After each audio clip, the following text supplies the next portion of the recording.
On the one hand, yes, but on the other hand, think of all the baggage that he's got to plough through, plus he's got those three.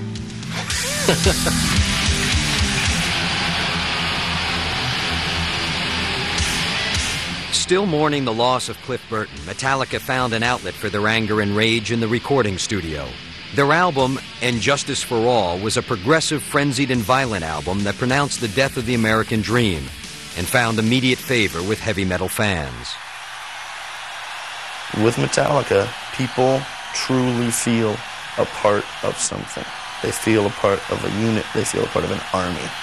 They really are into participating with everybody else in making this big noise back to us. Sometimes so intense that it's louder than the PA system. They'll leave a venue like at 4 o'clock in the morning and there's kids still waiting out there. It doesn't make a difference how tired they are. They'll talk to every single one, sign every single piece of paper. They're incredibly gracious and generous, and their fans know it and appreciate it. We're just 4 lucky fans that got together and started playing. This could be you.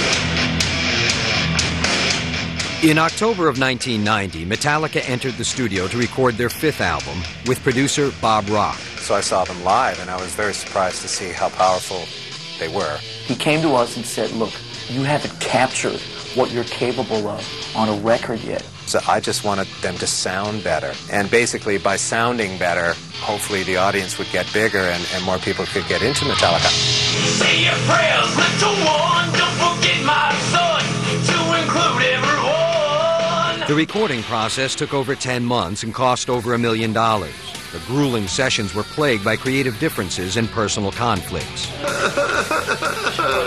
Throughout the whole recording, we were so anal about everything, so protected about everything, so guarded about everything, that it created a lot of tension. We forgot why we were there, to create and play music. By the time the album was finished, 3 out of 4 of us were divorced.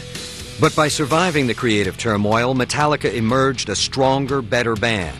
In August of 1991, they released their self-titled 5th album. The controversial cover reinforced the no rules but Metallica rules ethic.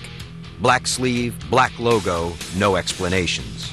We've got a bone to pick with these two. You know, it's called Black Album. It's called Black Album. Now, where did the idea come from to do an all-black album, Metallica representatives? The Black Album entered Billboard at #1 and went double platinum in less than 2 weeks.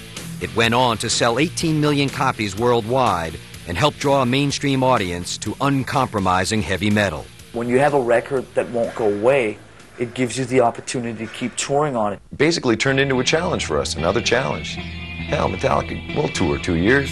Screw it. We got the endurance. Metallica toured relentlessly for the next 2.5 years, playing more than 300 dates worldwide. Obviously, they're known for touring and touring and touring and touring, but in this kind of music, they proved to be the ultimate road dogs. Since day one, that's how we got our fan base. We got to love playing live, and touring was our thing. The band stopped in Moscow to perform for a crowd of over 500,000 Russian rock and roll fans. Russian boys running up, hugging you, going, "We love Metallica," you know. We've been waiting our whole lives, and the energy that we got from them was just so amazing. But in the turbulent wake of perestroika, the enthusiasm of the crowd clashed with the Russian military authorities. Violence erupted.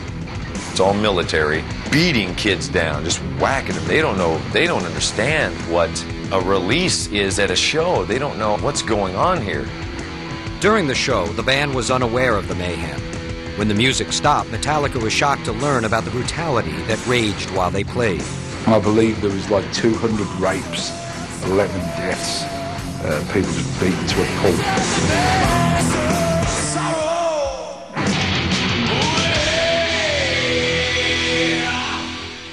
In the spring of 1992, a summer tour was planned featuring Metallica with Guns N' Roses. We wanted to get the 2 biggest bands together on one bill and do a stadium tour across America. I'd always had an infatuation with Guns N' Roses. Always had an infatuation with bands that are unpredictable and dangerous. We learned a lot that summer. We learned what not to do as a rock band. The tour was plagued with cancellations and last-minute changes due to the recurring throat problems of Guns N' Roses singer Axl Rose. Then on August 8th, 1992, the two bands were performing at Montreal's Olympic Stadium when a double dose of disaster struck. During Fade to Black, I'm up there playing the part, and these colored flames are going off. I'm a little confused on where I should be. I walk forward, I walk back. We have these flashes of magnesium that burns at 1,200 degrees, 1,800 degrees, who knows, but hot enough to melt metal. The pyro guy doesn't see me that I've walked back out there. A big colored flame goes right up under me. And instantly I, squint and turn.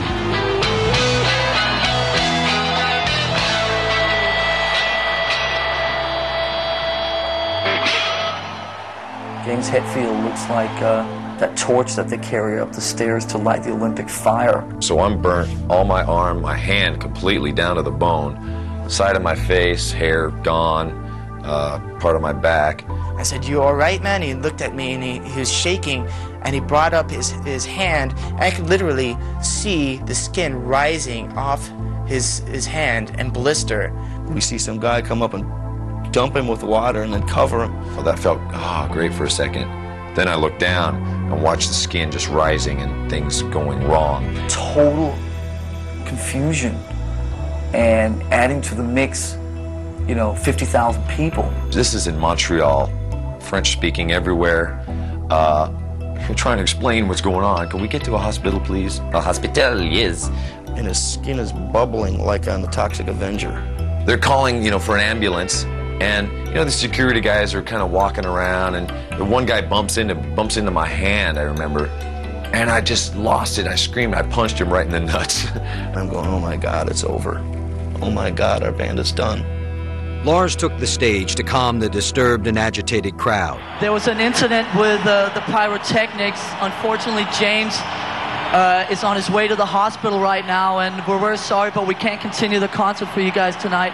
This is pain I've never felt in my whole life. And it won't go away.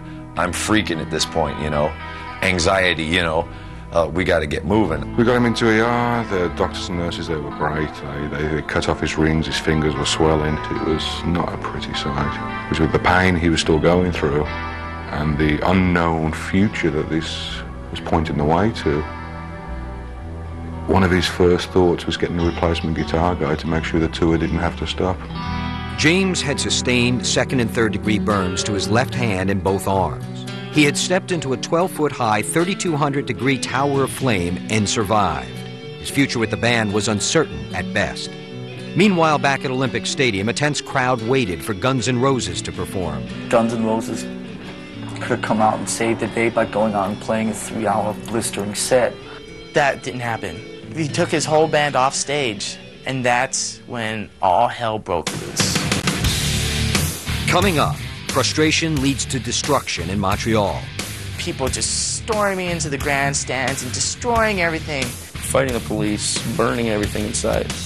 And later, Metallica trims its image, but not its edge. Metallica is all about music, not the length of our hair.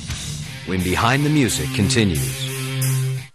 But we promise you one thing from Metallica, and you know that we always good by our words. We will come back and finish our concert and play again for you as soon as we can within the next couple of months. Thank you, Montreal. We're sorry, okay? On August 8th, 1992, James Hetfield sustained severe burns after stepping into a tower of flame at Olympic Stadium in Montreal. Hours later, concert headliner Guns N' Roses took the stage